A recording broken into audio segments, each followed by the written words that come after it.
यसको जस्ट फ्रन्टमा मात्रै राम्रो छ बाटो, त्यसको पल्लोपट्टि हेर्नु हालत 15-20 दिन बस्दामा नमस्ते, आशा गर्छु तपाईँहरू सन्चै हुनुहुन्छ होला। अनि मेरो पनि अलिक तबियत ठिकै छ अहिले। वर्तमान खाँसी अलिक छरेको छ। यी घाँटीमा यसरी कपडा बाँधेर यसरी पुरा म ज्याकेट सेकेट लगाएर यी साइकलमा कहाँ गएर आएको भन्दा मेरो साथी घर गएर आएको। हाम्रो घरमा हिजोदेखि लाइट छैन हामीहरूको उता, त ऊ बगानको स्टाफमा बस्छ, त उसको एनी टाइम लाइन हुन्छ र म मोबाइल पुरा फुल चार्ज भइरहेको साथी हो। जस्ट मैले अहिले आएर भिडियो बनाउँदैछु। त सबैलाई गुड मर्निङ। हेर्नु बगानको नजारा बिहान बिहानको हामीहरूको। अनि साथीहरू यी मान्छेहरू हेर्नु हुँदैछ, बगानमा जाँदैछन् काम गर्नु, डोको बोकेर पात टिप्नु गाइस। अनि यो बिहानको भ्यू चेक गर्नु।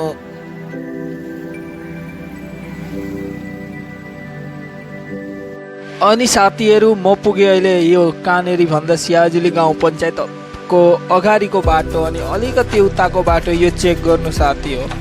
जस पञ्चायत पुग्ने बाटोसम्म मात्रै राम्रो छ। अनि यो हाम्रो पञ्चायत सियाजुली गाउँ पञ्चायत हो साथी हो। यसको जस्ट फ्रन्टमा मात्रै राम्रो छ बाटो, त्यसको पल्लोपट्टि हेर्नु हालत खराब, हिँड्नु सकिँदैन। बाइक लिएर मान्छे यतिकै हिँड्नु सकिँदैन, त्यस्तो नराम्रो छ साथी हो। यी म तपाईँलाई देखाउँदैछु साथी हो, हिँड्नु चलो। अनि साथी हाम्रो गाउँदेखि भाउजू एकजना उठ्नु भएको छ मेम्बरमा र उहाँले जित्नु पनि भयो। अनि साथैमा पहिले जो उठ्नु भएको थियो जित्नु भयो, उहाँले त्यो बाटोलाई यति ध्यानै दिनु भएन। अब यो भाउजूले ध्यान दिनुहुन्छ भन्ने म आशा राख्दैछु। बाटोको अवस्था तपाईँहरूले त देखिहाल्नुभयो, हेर्नु खाल्डो खाल्डो खाल्डो, पानी पानी पुरा। अनि साथीहरू यहाँ हेर्नु सक्नुहुन्छ तपाईँहरू, बाटोको अवस्थाले गएर मान्छेहरूको बाइक बिग्रेर ठेल्दै जानु हुँदै थियो। दाजु एकजना देख्नुभयो।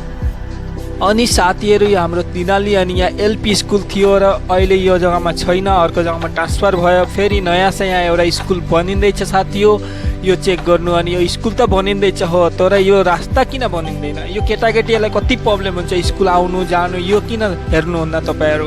यो पहिले कम्प्लेन गर्नुपर्छ रास्ताको लागि र यो भिडियो जति सक्नुहुन्छ तपाईँहरू सेयर गर्नु होला। फाइनल्ली म हाम्रो खेतको जग्गामा पुगेर यहाँ पापाले हेर्नु हुँदैछ, भ्यू छोड्नु हुँदैछ अहिले। अनि म पनि फटाफट घरमा गएँ पापालाई हेल्प गर्नुलाई, भ्यू ल्याउनु चलो।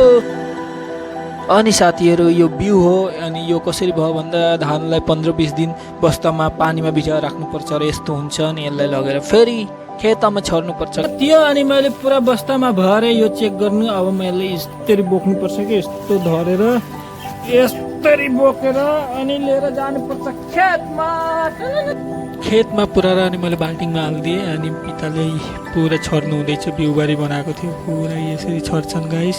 अहिले नै टाइम हो, सिजन हो, त्यसलाई छिटै छरेको राम्रो हो, किनकि बादमा पानी फेरि हुन्छ हुँदैन ठिक न छैन, त्यसै लागि अहिले नै छर्नुपर्छ यसरी।